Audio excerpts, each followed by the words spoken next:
Hi, my friends. Today I want to present you a new story. Enjoy watching it.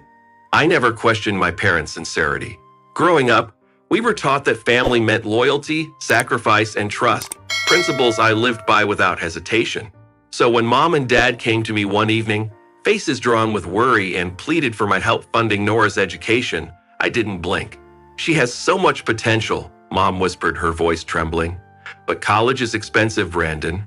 We're barely scraping by, and if we don't get her through this, her future. She trailed off, shaking her head. Dad placed a hand on my shoulder. You're the only one who can help, son. We'll pay you back when things improve.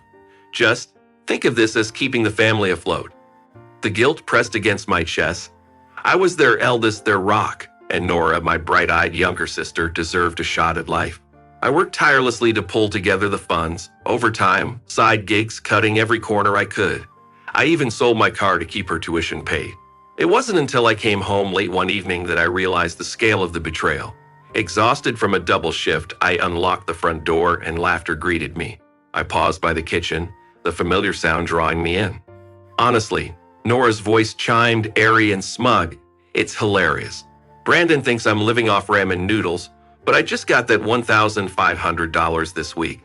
Life has never been better. The air seemed to evaporate from my lungs. Dad chuckled. Just don't rub it in too much. If he ever finds out, you know he'll blow up. Oh, please, Nora scoffed. He's so gullible, it's almost sweet. Something inside me snapped. Without thinking, I pushed the door open and stepped into the room. The laughter stopped instantly. What did I just hear? My voice cut through the silence, sharp and cold. Nora stared at me, wide-eyed, while Mom fumbled with a dish towel. Dad cleared his throat, but his eyes wouldn't meet mine. I've been working myself into the ground, I continued, fists clenched, and you're handing her $1,500 a week behind my back. Nora rolled her eyes. Oh, calm down. It's not like. Don't, I interrupted, pointing at her. Don't you dare. The betrayal burned like fire. My parents tried to stammer out explanations, excuses, but the damage was done. Trust had shattered. And as I looked at their guilty faces, I made a decision that would change everything. I didn't sleep that night. The kitchen confrontation replayed in my head like a broken record. Their betrayal cut deep, but it wasn't just the money. It was the lies, the manipulation. By morning, I knew what I had to do. Over breakfast, I dropped the bomb. We need to talk. My voice was firm, unyielding. Dad lowered his coffee cup, exchanging a glance with Mom. Brandon, listen. No, you listen. I tossed the bank statement onto the table. This is over. The account is frozen. I'm done being your personal ATM. Mom gasped, clutching her chest. You can't mean that, Brandon. We're family. Family doesn't lie like this, I snapped. I gave up everything for you, for Nora, and you laughed about it behind my back. Do you even understand what you've done? Nora, leaning against the counter with her phone, sighed dramatically. God, you're so dramatic. It's just money. I slammed my hand on the table, making her jump. Just money? I sold my car, Nora. I skipped meals. All for you. Dad stood, his tone suddenly defensive. We were doing what was best for Nora's future. You'll understand one day when you have kids. No, I said, voice icy. What I understand is that I've been used, and I'm done. Grabbing my keys, I turned toward the door. Mom's voice cracked as she called after me. Brandon, you can't just leave. We're your parents. I stopped, my hand on the doorknob. Parents? You've treated me like a bank, not a son. I looked at Nora, and you? You don't even care. Enjoy the life I paid for. The door slammed shut behind me, but the weight on my chest remained. As I drove away, my phone buzzed with calls and messages, but I ignored them all. This wasn't just a separation. It was liberation. For the first time, I was free. It had been a week since I cut ties with my family. The silence was deafening, but also a relief. I thought the worst was behind me until Nora called. Brandon, her voice was hesitant, almost guilty. You need to check your credit report. Mom and Dad, they're trying to take out a loan. In your name. I froze, my hand tightening around the phone. What did you just say? I overheard them talking, she whispered. They're using your social security number. I thought you should know. Rage surged through me. They crossed the line. Within minutes, I was at my desk, logging into my credit report. There was a pending loan application under my name. My heart pounded as I dialed the bank. This is Brandon Miller. There's a fraudulent loan application under my name. I need it stopped immediately. The representative's voice was calm but firm. We'll flag the account and investigate. You may also want to file a fraud report with the authorities. I hung up and stared at the screen, my mind racing. How could they stoop this low?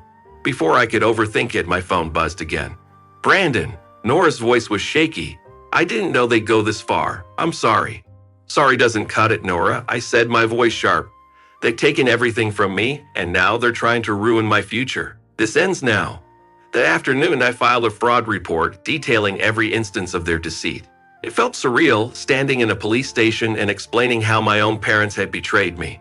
By evening, I sat alone in my apartment, staring at the growing pile of documents. I didn't feel victorious. I felt hollow. Whatever family we'd been before was gone, erased by greed and lies.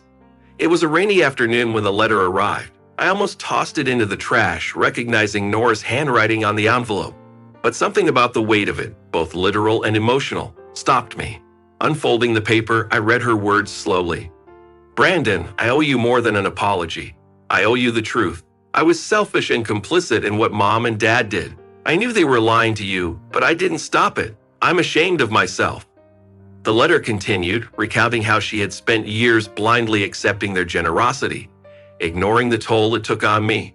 She ended with a vow to make amends. The next day, Nora showed up at my apartment. I hadn't invited her, but I let her in more out of curiosity than forgiveness. I know I don't deserve your time, she said, clutching a notebook in her hands. But I've been keeping track of everything Mom and Dad gave me, every dollar. I'm going to pay it back. To you. Nora, that's tens of thousands of dollars, I said, my voice cold. How do you plan to do that? I got a job, she said, lifting her chin.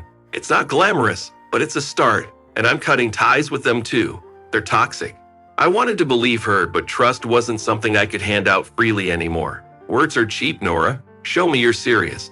For months she did. She sent me small payments every week, accompanied by notes detailing her progress. It wasn't just the money. It was the effort, the humility, the acknowledgement of her wrongs. One evening she called. Brandon, I just wanted to say, thank you for giving me a chance. You didn't have to. I didn't respond immediately. The anger I'd carried for so long was fading, replaced by something else. Maybe, just maybe, I could forgive her someday. Months turned into a year, and though the wounds still lingered, life started to feel less chaotic. I'd built a quiet, predictable rhythm, work, gym, and evenings spent in solitude. It wasn't glamorous, but it was mine. Nora's progress surprised me. True to her word, she had repaid nearly half of what she owed, each transfer accompanied by a short message. Sometimes just a simple thank you. Other times, a small update on her life. She didn't push for more contact, and I respected her for that. Then one Sunday morning, she showed up unannounced at my door. Again. Nora, I said with a sigh, holding the door half open. What are you doing here? I don't want anything, I promise, she said quickly, her hands raised defensively. I wanted to tell you something in person. Reluctantly, I let her in. She stood in the center of my sparsely decorated living room, fidgeting with her keys. I'm moving, she said. Out of state. Got a promotion. But before I left, I wanted to thank you properly for giving me a chance to fix things. I crossed my arms, studying her. And you think things are fixed now? No, she admitted. Not completely. But I think we're better than we were. And I hope one day you'll trust me again. Her words hung in the air, heavy but genuine. After a long pause, I nodded. I think we're getting there too. As she left, I realized something important. Rebuilding didn't mean returning to what was. It meant creating something new, something with boundaries, trust, and respect. For the first time in years, I felt a sense of peace. Maybe I'd never fully repair my relationship with my parents, but with Nora, there was hope. And sometimes that's enough. Friends, what do you think of this story? Write your opinion in the comments. Would you like more stories? Don't forget to subscribe and hit the bell button so you don't miss any videos. See you tomorrow.